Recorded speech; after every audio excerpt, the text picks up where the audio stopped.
레위기 25장 1절부터 13절 교도하겠습니다. 여호와께서 시내산에서 모세에게 일러 가라사대 이스라엘 자손에게 고하여 이르라. 너희는 내가 너희에게 주는 땅에 들어간 후에 그 땅으로 여호와 앞에 안식하게 하라. 너는 6년 동안 그 밭에 파종하며 6년 동안 그 포도원을 다스려 그 열매를 거둘 것이나 제7년에는 땅으로 쉬어 안식하게 할지니 여호와께 대한 안식이라. 너는 그 밭에 파종하거나 포도원을 다스리지 말며 너의 곡물에 스스로 난 것을 거두지 말고 다스리지 아니한 포도나무에 맺은 열매를 거두지 말라. 이는 땅의 안식년임이니라. 안식년의 물줄은 너희의 먹을 것이니 너와 내 남종과 내 여종과 내 품꾼과 너와 함께 거하는 객과 내 육축과 내 땅에 있는 들짐승들이 다 그 소산으로 식물을 삼을지니라. 너는 일곱 안식년을 계수할지니 이는 7년이 7번인즉 안식년 7번 동안 곧 49년이라. 7월 10일은 속죄일이니 너는 나팔 소리를 내되 전국에서 나팔을 크게 불지며 제50년을 거룩하게 하여 전국 거민에게 자유를 공포하라. 이 해는 너희에게 1년이니 너희는 각각 그 기업으로 돌아가며 각각 그 가족에게로 돌아갈지며 그 50년은 너희의 희년이니 너희는 파종하지 말며 스스로 난 것을 거두지 말며 다스리지 아니한 포도를 거두지 말라. 이는 희년이니 너희에게 거룩함이니라. 너희가 밭의 소산을 먹으리라. 이 희년에는 너희가 각기 기업으로 돌아갈지라. 아멘. 우리 성도 여러분 안녕하십니까?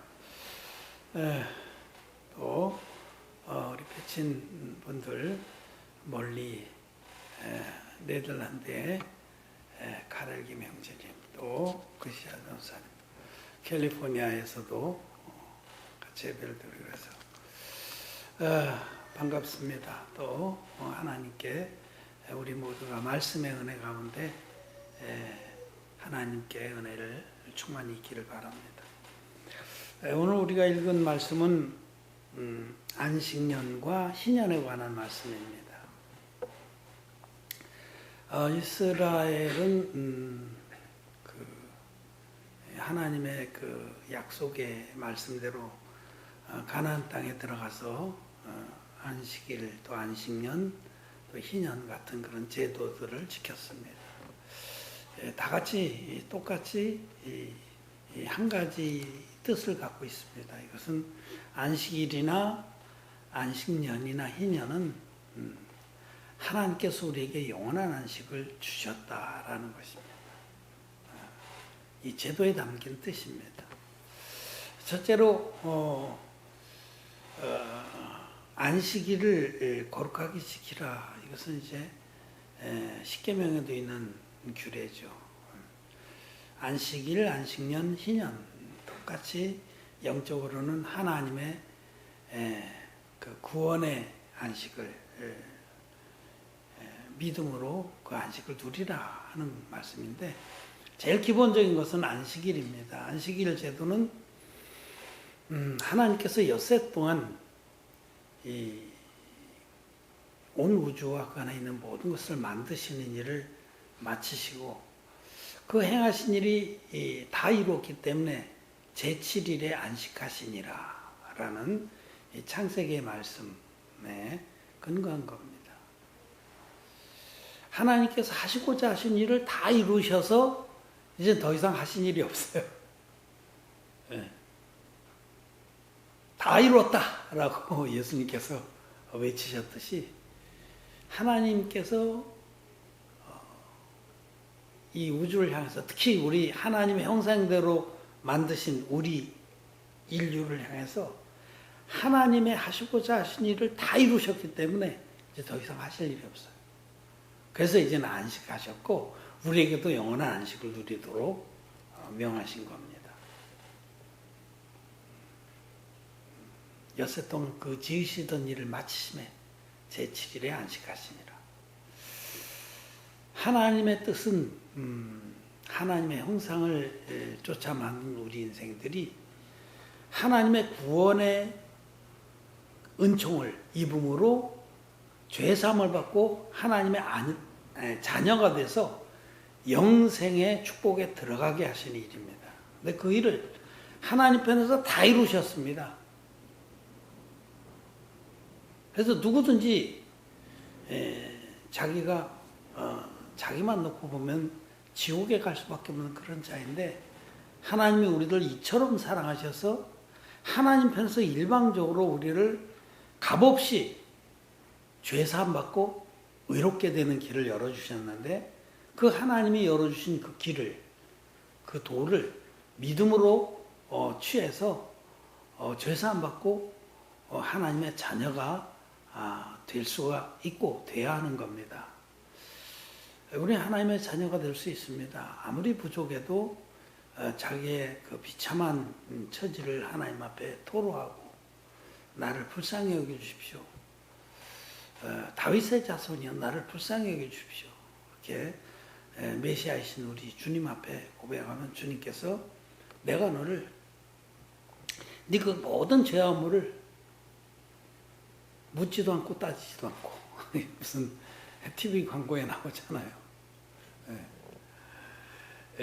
이순재 씨가 나와서 묻지도 않고 따지지도 않고 무슨 보험선정 같은데 우리 하나님께서도 우리들이 아무리 부족하고 연약하고 지은 죄가 많을지라도 정말 주님 앞에 돌이켜서 자기의 악을 인정하고 하나님 나를 불쌍히 여기십시오 하고 나오면 우리 하나님이 이미 우리의 죄를 우리 전 인류의 죄를 이미 어린 양 모신 예수님이 세례로 담당하셔 십자가에서 다 이루었다 하기까지 갚아주셨기 때문에 그 하나님의 구원의 은총 안에 믿음으로 들어가서 선 자들은 값없이 의롭다 하심을 받고 하나님 자녀가 되게 해놓으신 겁니다. 우리를 죄와 상관없이 만들어주신 일은 하나님 편에서 일방적으로 하신 일이에요.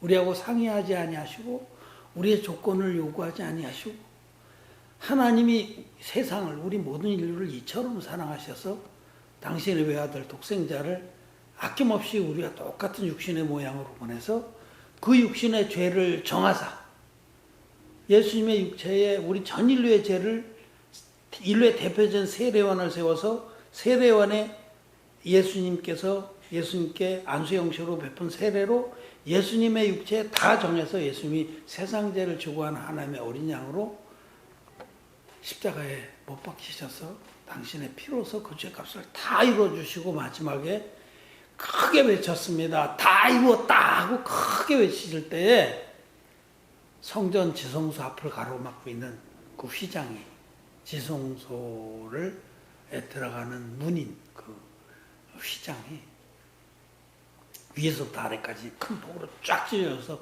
활짝 열렸습니다.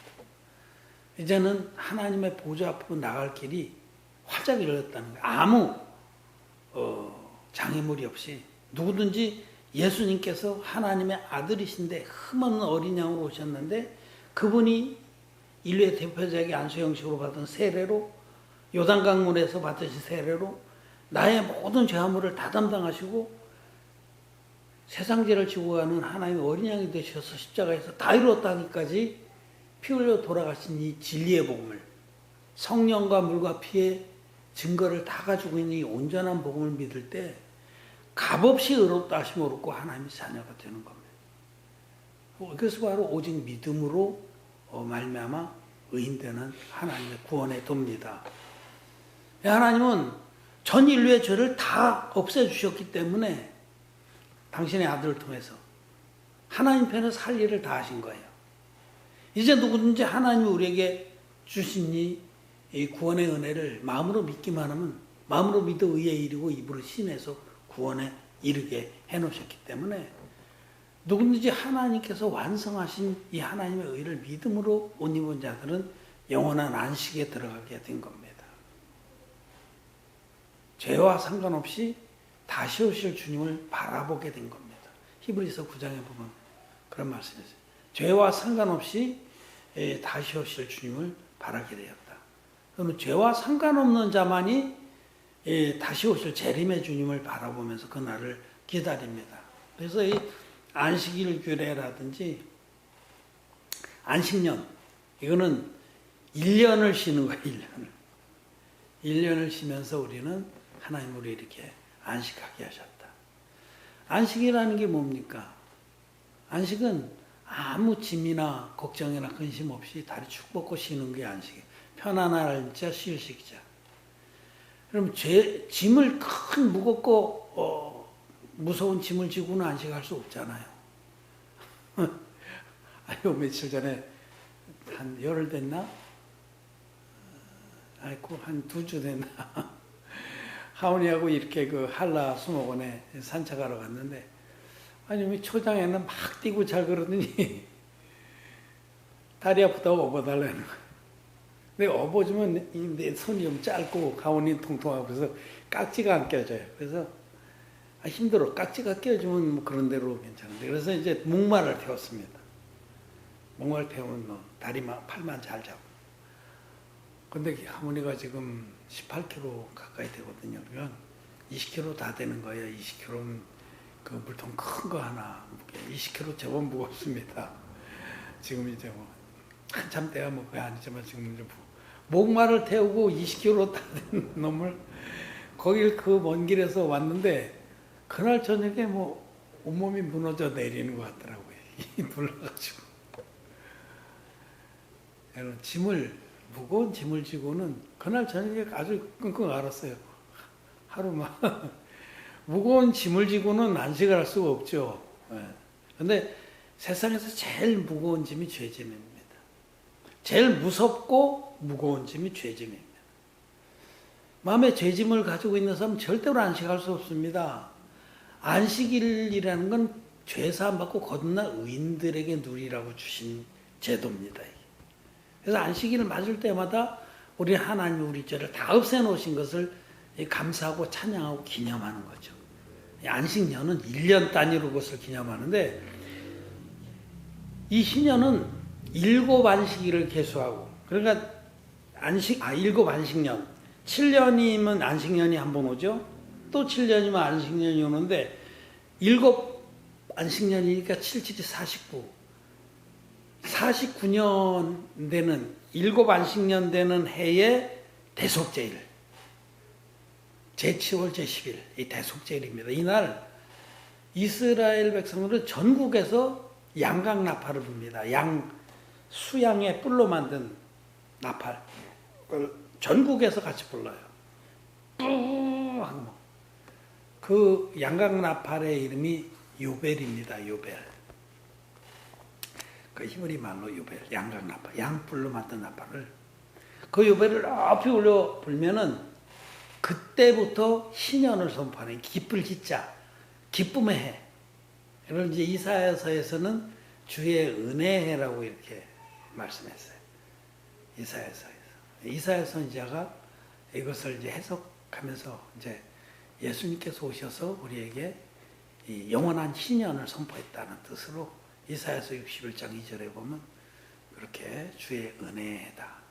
그 이사야서 말씀을 예수님께서 사역을 시작하신 초기에 이 안식일에 회당에 들어가셔서 이사야 말씀을 읽어서 들려주고 이 말씀이 너에게 응했다라고 하셨거든요. 그 말씀 그대로 인용하시면서 읽었어요. 당신의 말씀이지 사실.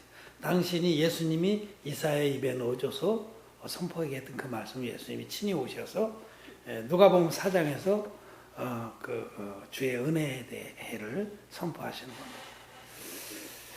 이 주의 은혜, 이 희년입니다. 희년. 이스라엘 백성들은 50년마다 한 번씩 정말 큰 기쁨의 해를 선포했습니다. 그 희년에는 모든 것을 새롭게 시작하는 거예요. 그래서 그 종되었던 사람도 종에서 풀려나서 자유민으로 돌아가고 땅을 빼앗겼던 사람은 그 땅을 다시 찾고 이 희년은 그 회복과 재출발의 해입니다. 그래서 이제 어떻게 표현하면 제일 좋으냐면 요즘엔 우리 컴퓨터에 보면 리셋 리셋라는 게 리셋. 컴퓨터 막 뻑뻑 소리도 나고 잘 안 돌고 그러면 새로 깔아서 딱 리셋 버튼을 누르면 전부 지저분한 거 다 지워주고 전부 모든 기능이 새롭게 되죠. 그 리셋이. 하나님께서는 이 희년 제도를 세워줘서 이스라엘 백성들이 새롭게 출발할 수 있도록 그렇게 해주셨어요. 그래서 그것을 가지고 이 희년 제도를 가지고 이제 그 사회적인 해석, 성경을 정치 사회적으로 해석하는 분들이 많아요. 이런 희년 제도를 세워주신 것은 가난한 자들, 또 나그네들 이런 자들, 또 남의 종이 된 자들에게 해방과 자유를 선포하는 거다. 따라서 희년 제도는 정치 사회적으로 해석을 해서 가진 자들이 갖지 못한 자들을 자유케 하고, 또 땅도 이 희년이 되면 자기 땅을 회복했잖아요. 땅도 다 회복을 시켜주고, 이런 공개념, 토지 공개념을 말씀한 거단 말이에요. 여러 가지 해석을 하고 그러는데 그런 것이 전적으로 틀린 건 아닙니다. 왜냐하면 하나님의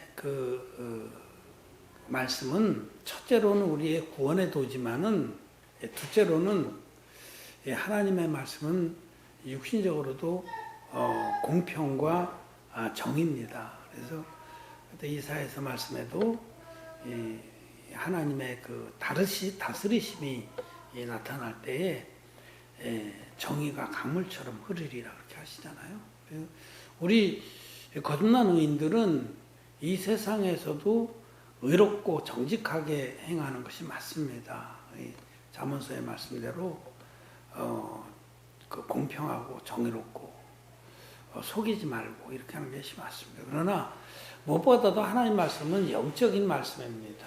내가 너에게 이른 말은 영이요 생명이니라 하셨는데, 이 희년에 그 담긴 가장 큰 영적인 뜻은, 특별히 희년은 큰 안식년입니다.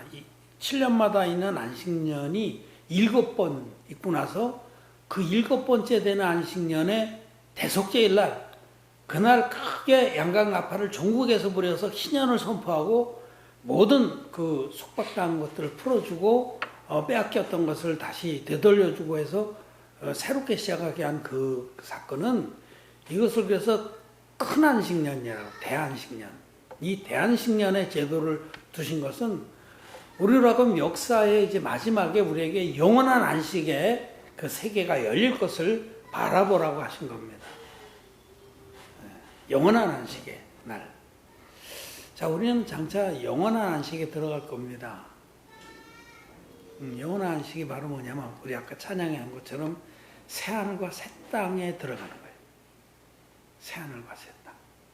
이 영원한 안식의 세계. 그때는 바로 계시록 21장, 22장에 말씀하시는 하늘로부터, 새하늘과 새 땅이 열리고 하늘로부터 위로부터 내려오는 새 예루살렘 성에 우리들이 들어가서 영원토록 하나님 아버지와 또 성자 예수님과 성령님과 성삼위 하나님과 함께 영원토록 천국의 그 영광을 누리면서 살 것을 바라보라는 겁니다. 우리는 지금 이 땅에 살면서 이 새하늘과 새 땅을 바라보면서 사는 게 맞습니다. 그리고 그렇기 때문에 우리들이 어떤 어려움이 있어도 굴하지 않고 좌절하지 않고 또 힘있게 하나님의 뜻을 쫓아 나갈 수 있는 겁니다. 이 새하늘과 새 땅을 바라보도록 하기 위해서 이 희년 제도를 세워주셨다라는 겁니다. 여러분, 제도라는 것은 제도 자체에 또 의미가 있겠지만, 그 제도는 이런 그릇 같은 거예요. 제가 이렇게 지금 찻잔을 들었는데 찻잔을 빼놓고, 이 그릇 같은 겁니다.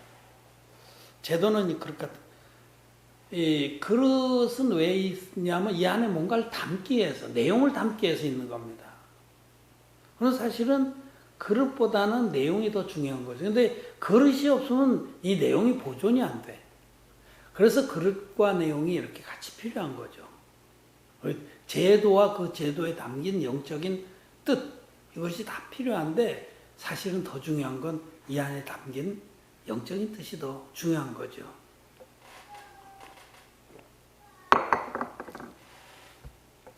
제가 며칠 전에 그 영화 한 편을 봤어요. 좋은 영화들은 참 잔잔한 감동을 주는데 명화라고 그래서 이제 TV에서 이렇게 KT 뭐 이렇게 하면 돈 내고 사는 거 있어요. 천내 얼마나. 네, 시네마 천국이라는 영화를 봤습니다. 참 좋은 영화예요. 시네마 천국. 전 연령대가 다 보는 영화입니다. 19금 이런 거 아닙니다. 좋은 영화입니다. 여러분도 보시길 권합니다. 우리 인생을 한번 생각해 보게 하는 그런 영화인데 그 시네마 천국은 이태리의 시칠리 섬을 배경으로 하고 있는 어떤 그 토토라고 하는 어린이 이름, 어렸을 때 이름이 토토인데 어린이의 일대기를 그리면서 이렇게 그 지나간 일들을 회상하는 형태로 그린 건데 그 이태리는 그 캐톨릭 국가잖아요. 그 첫 장면들이 이제 그 토토라는 어린이가 아기가 이제 한 5학년인데 적어요. 잘 못 먹어서.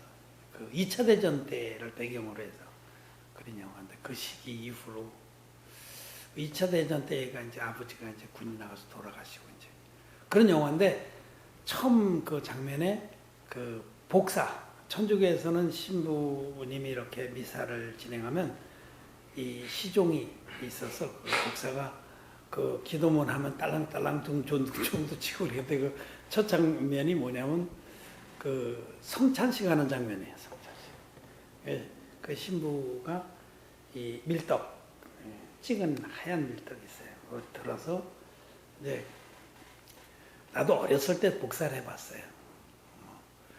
하여튼 그때는 라틴어로 그 미사를 드렸는데 우린 무슨 뜻인지 모르고 그냥 외우는 거야. omni secula secularum 그러면 막 아멘하고 죠. 그런데 이제 그 떡을 들어서 하고 나서 이제 또 종을 쳐야 되거든요. 그럴 때 이 조는 거예요. 피곤하니까. 그다음에 포도잔을 들어서 이제 할애하시고 그 성찬식이잖아요. 그게 성경에 있는 겁니다, 여러분. 성경에 복음서마다 있고 또 고린도서에도 나오잖아요. 이 성찬식에 대해서 여러분 예수님이 친히 세운 제도입니다. 이 제도예요. 그 성찬식이라는 제도는 무엇을 담기 위해서 세운 제도냐? 그것이 더 중요하죠. 근데 이게 제도만 남아서 이제 뭐 어떤 거룩한 그 제도를 신성시하게 돼서 뭐 화채설 같은 게 나오고 희한한 게 내용은 잊어버린 거예요. 이 안에 있는 내용이 더 중요한데 내용은 따라버리고 그릇만 맨날 닦고 그릇만 버쩍버쩍 금으로 만들어서 포도도 따라하고 성찬병도 하얀 그 밀병으로 해서 딱 잘라가지고 이제 이렇게 하고 성찬식에 담겨있는 그 제도에 담겨있는 내용이 굉장히 중요한 겁니다. 여러분. 그거는 예수님께서 잡히시기 전날 최후의 그 6월절 만찬을 나누신 자리에서 세운 거거든요. 이게 두 가지 아니에요. 이 떡을 띄어서 나눠주면서 받아 먹으라. 이것은 너희를 위해서 바칠 내 몸이니라. 또 잔을 들어서 감사의 기도를 드리고 받아 마시라. 이것은 너희 죄를 위해서 흘리는 내 언약의 피다. 두 가지를 개념했잖아요. 성찬식에 두 가지, 복음에 아주 중요한 두 가지를 담아놓은 겁니다. 이 복음은 두 가지로 되어 있다면 주님의 몸을 기념해야 되고 주님의 피를 기념해야 되는 거예요. 이것을 주님이 다시 오실 때까지 기념하라고 해요. 기념하라는 건 기억하라는 거예요. 이 제도를 통해서 우리는 잊지 말고 기억해야 될 것이 이 주님의 몸이라는 건 육체를 입고 오신 주님이 요단강에서 당신의 몸에 안수의 형식으로 세를 받아서 인류의 몸을 당신 몸에 인류의 모든 죄를 당신 몸에 다 짊어지고 십자가로 가셨다. 세상 죄를 지고 가는 하나님의 어린 양이 되신 그 주님이 육체를 입고 오신 목적이 뭐냐면 죄를 담당하기 위해서 육체를 입고 온 겁니다. 그 몸, 주님의 몸이나 살 또는 육체 이런 말씀들이 나오면 그건 세례를 전제하는 세례. 예수님 몸은 세례. 그래서 그 몸을 기념하는 예수님 세례를 기념하라는 거예요. 예수님 세례 받을 때 내 죄를 다 담당했다는 것을. 그리고 포도주는 십자가에서 흘리신 피입니다. 다 이뤘다기까지 우리 죄를 완벽하게 갚아주신 그 주님의 보혈을. 이 두 가지를 주님이 오실 때까지 기억하고 기념하게 하려고 성찬 예식을 세워준 겁니다. 근데 캐톨릭에서는 이 내용은 다 잊어버리고 제도만 번쩍번쩍해서 아주 엄밀하고 신성시한 제도만 남은 거죠. 응? 그럼 개신교에서는 그 내용을 알고 있냐? 내용 몰라요. 변절된 복음은 이 내용을 다 잊어버린 거예요. 그냥 십자가의 피밖에 없어요. 여러분 마태복음 6장에 예수님께서 5,000명을 먹이신 다음에도 이 사실을 제자들에게 가르쳐 주셨거든요. 내 살을 먹고 내 피를 마신 자는 영생을 얻는다. 내 살을 먹고 내 피를 마시지 아니하는 자에게 영생이 없다는 겁니다. 영생이 뭐예요? 그게 천국 영생입니다. 구원입니다. 그래서 이렇게 어떤 제도는 정말 잊지 말아야 될 중요한 그런 진리를 담기 위해서 세워진 그릇이라는 거죠. 참 정말 제가 또 이렇게 옛날 영화 얘기 하나 더 해요. 영화 밀양이라는 영화가 있어요. 참 그것도 충격적인 영화예요. 문체부 장관인가 하여튼 그 이창동 그 감독이 만든 영화의 대표작이죠. 밀양이라는 전도연 씨가 주연했어요. 그 영화의 내용이 그 전도연 씨 아들이 하나 그냥 남편도 없이 아들 하나 있는데 유괴범이 납치해서 죽였습니다. 참 끔찍한 일이죠. 근데 그 유괴범이 잡혀서 감옥에 가서 자기가 예수님을 영접해서 자기는 구원받았다는 거예요. 그러면서 전도연 씨가 차주한데 전도연 씨 그 여주인공한테 오히려 자기가 은혜를 받아서 구원을 받았다고. 오히려 막 은혜를 끼쳐주려고 그래. 이 전도연 씨가 거기서 시체 말로 꼭지가 돈 겁니다. 그때부터 이제 막 기독교는 가짜다, 거짓말이다. 막 그 교회 자기 나가던 그 교회 크게 열심히 섬겼던 교회를 회방하고 막 집회하는 데 가서 그 김추자 씨 노래 거짓말이야 거짓말이야 그거 막 들고 그런 영화예요. 근데 그 영화를 설교의 주제로 삼아서 해석한 분이 한 분 있어요. 그분은 얘기를 하면서 한국 기독교가 거기 크게 잘못하고 있는 게 있는데 구원과 천국을 혼돈하고 있다는 거예요. 그래서 뭔 희한한 소리 하나 제가 좀 봤어요. 네. 근데 그분 얘기하는 건 너무 머리가 아파.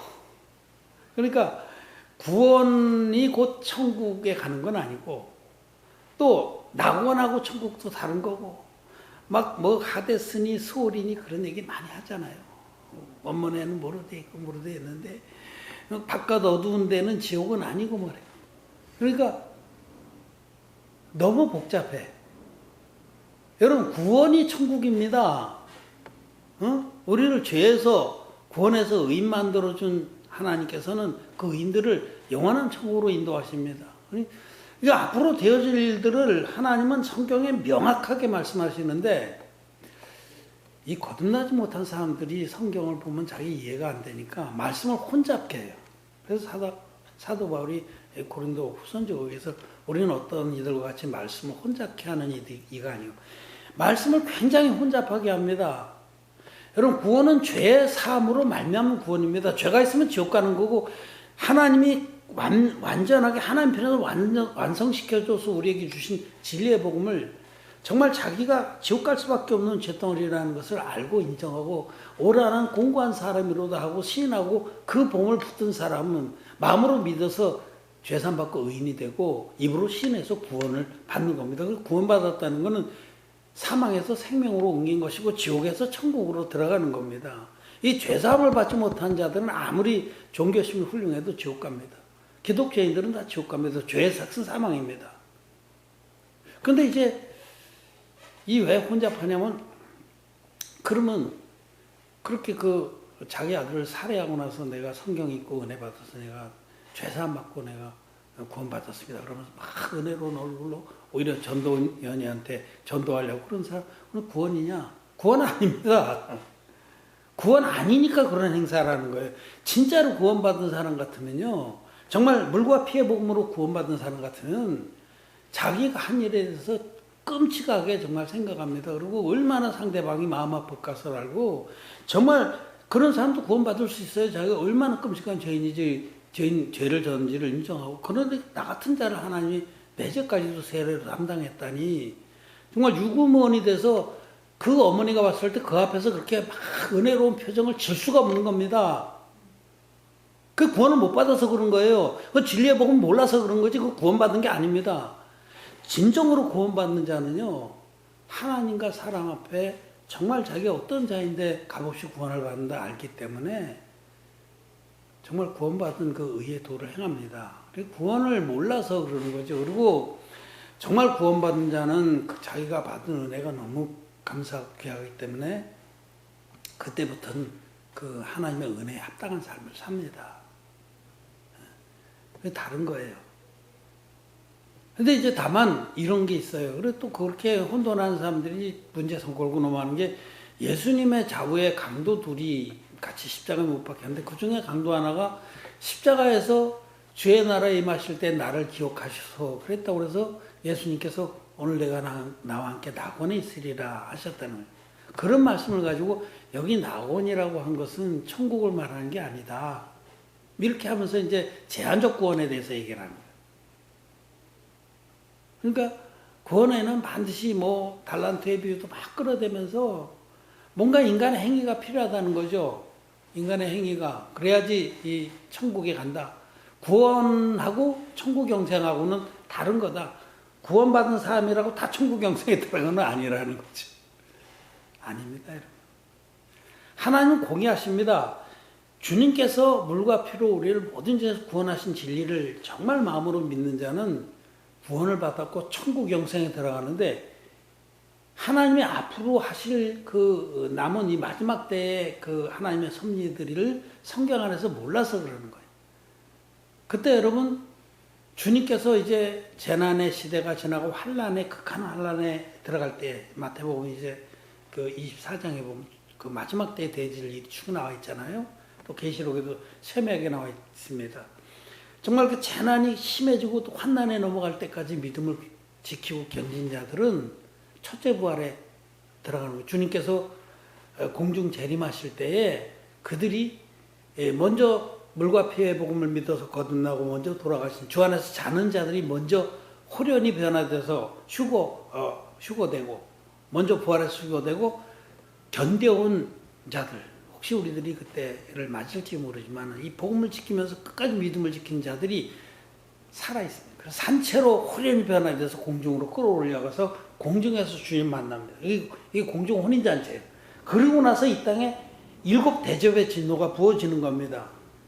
7대접의 진노가 일곱 번째 나팔이 불 때에, 일곱 번째 나팔이 불 때에 7대접의 진노가 부어지고 일곱 번째 나팔이 부어질 때 주님의 공중재림과 휴거가 있고 그때 7대접의 그 진노가 있고 7대접이 다 부어진 다음에 공중에서 우리가 혼인잔치를 주님과 함께 하다가 주님께서 이 땅을 새롭게 해서 천년 왕국을 이루십니다. 그게 바로 천년 동안 상급을 주는 기간이에요. 그때는 진리의 복음을 듣고 믿어서 구원받은 후에 주를 위해서 자기를 다 드려서 충성한 자들은 10곡을 다스리는 권세를, 또 5곡을 다스리는 권세를, 2곡을 다스리는 권세를, 상급의 보상 기간이 천년 동안 있습니다. 대단한 보상이잖아요. 공의한 보상이잖아요.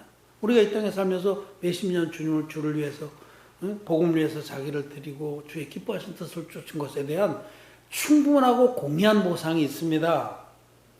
천년왕국이 바로 그거예요. 그리고 천년이 차고 나서 둘째 부활이 있는 거예요.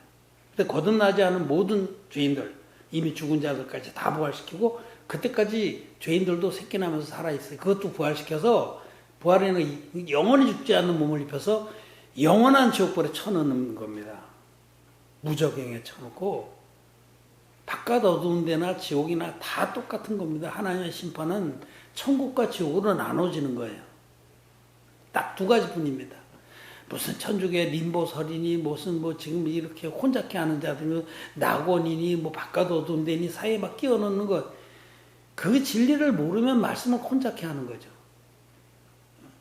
그래서 이제 딱 닫아주고 나서 이제는 우리 주님께서 천년왕국 동안 다스렸던 이 땅과 이 하늘과 이 땅, 이 새롭게 한 이 하늘과 이 땅을 마치 종이가 뜨거운 불에 타서 없어지는 것처럼, 종이가 용광로 같은 데 종이 집어넣으면 어떻게 확 타고 없어지잖아요. 그렇듯이 막 체질이 불에 녹아 없어진 같이 이 기존의 이 세계는, 이 우주는 우리 주님께서 확 불태워서 없애버리시고 위로부터 정말 거룩한 성이, 새하늘과 새 땅이 열리면서 거룩한 성이 새 예루살렘이 내려오는 겁니다. 그 아름다움에 대해서 계시록 21장, 22장에 기록되어 있어요. 그 새 예루살렘 성은 장과 강과 고가 똑같고 황금으로 되어 있고, 그 문 들어가는 문은 한 12문인데 한 문마다 한 진주요. 그 기초석은 뭐 녹보석, 뭐 모든 보석으로 되어 있고, 그 안에 들어가면 거긴 행하나 다른 것이 필요 없고, 하나님이 친히 비치시고, 모든 길들은 정금으로 되어 있고, 거기 수정강이 흐르고, 그 강가에는 12실과에는 나무들이 풍성해서 계절마다 아름다운 과실을 맺고, 그 영원한 천국의 아름다움이 거기 기록되는데, 이제 그때에 주님의 은혜를 입어서 거듭난 의인들은 주님과 함께 천년 동안 통치를 한 다음에 이 두 번째 부활과 둘째 심판을 다 끝낸 다음에 이 세상을 없애버리신 주님을 따라서 위로부터 내려오는 새 예루살렘 성에 들어가는 겁니다. 희년 제도는 그날을 기다리라고 우리에게 주신 거예요. 그날을. 그래서 우리는 그날을 바라보면서 지금 의로운 삶을, 하나님이 기뻐하시는 거룩하고 의로운 삶을 사는 겁니다. 너희가 전에는 어둠이더니 이제는 주 안에서 빛이라. 빛의 자녀들처럼 해라. 빛의 자녀들은 정말 주님 기뻐하신 뜻을 위해서 사는 겁니다. 왜냐하면 정말 쓰레기만도 못한 자가 값없이 의롭다 하심을 입었기 때문에 그 은혜에 합당한 삶을 사는 거죠. 이 온전한 복음이 아닌 반쪽짜리 복음 믿는 자를 거듭 만나서 굉장히 혼란합니다. 자기 안에 죄가 있고 성령이 있기 때문에 성경을 너무 혼잡게 해석을 하고 그걸 또 믿으니까 머리가 얼마나 아픈지 네, 그런 것입니다. 이 희년은 우리에게 새하늘과 새 땅을 바라보라고 세워주신 제도다. 그 제도 안에 담긴 내용은 새하늘과 새 땅을 소망하면서 이 땅에 나가는 길을 믿음으로 가라 하는 것입니다.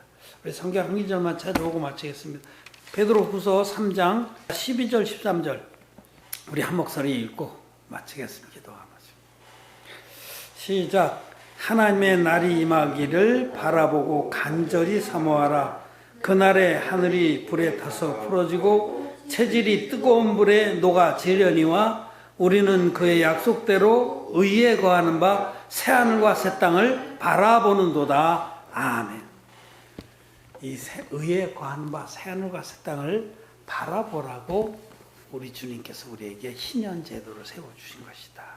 지금 우리가 제도적으로 희년을 지키질 않고 성경에 있는 말씀이기 때문에 영적으로 이 희년 제도에 담긴 영적인 뜻을 바라보면서 마음의 이 제도를 희년을 지키는 겁니다.